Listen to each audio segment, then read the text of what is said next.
மகாபாரதத்துல திருதராஷ்டர் கிருஷ்ணர் கிட்ட ஒரு கேள்வி கேட்டாராம்.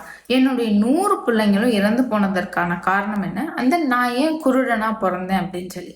அதுக்கு கிருஷ்ணர் ஒரு அருமையான விளக்கம் கொடுத்திருக்காரு. ஸோ அது என்னன்னு தெரிஞ்சுக்கிறதுக்கு முன்னாடி நம்மளோட இன்ஸ்டாகிராம் பேஜை நீங்க இன்னும் ஃபாலோ பண்ணல அப்படின்னா கண்டிப்பா ஃபாலோ பண்ணி வச்சுக்கோங்க. சரி, கிருஷ்ணர் என்ன சொல்றாருன்னா, அதாவது முற்ஜென்மத்துல திருதராஷ்டர் ஒரு வேடனா பிறந்திருக்காரு. ஸோ வேடனா இருக்கும் பொழுது அவரு ஒரு குருவியுடைய 100 குருவி குஞ்சுகளை கூண்டில் அடைச்சு வச்சுட்டு அம்மா குருவி எங்கேயோ போயிருக்கு.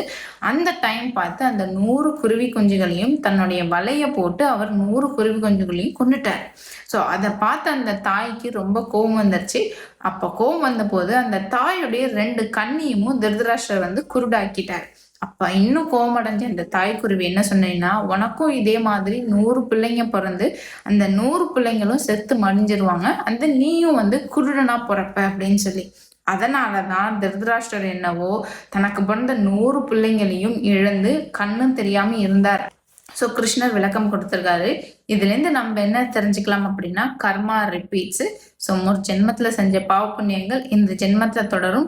இந்த ஜென்மத்தில் நம்ம செய்யக்கூடிய பாவ புண்ணியங்கள் அப்படிங்கிறது அடுத்த ஜென்மத்திலையும் தொடர்றதுக்கான வாய்ப்பு இருக்கு. ஸோ இதை சயின்ஸ் படி பார்க்கும்போது நியூட்டனுடைய தேர்ட்ல தான் every force as it's reaction. நீங்க செய்யக்கூடிய எந்த காரியமா இருந்தாலும் அது உங்களுக்கு திரும்ப அப்படியே சேரும்னு சொல்லிட்டு நான் இந்த உரையை முடிக்கிறேன். இந்த வீடியோ பிடிச்சிருந்தா லைக் பண்ணிட்டு உங்களோட ஃப்ரெண்ட்ஸுக்கும் இந்த தகவலை ஷேர் பண்ணுங்க.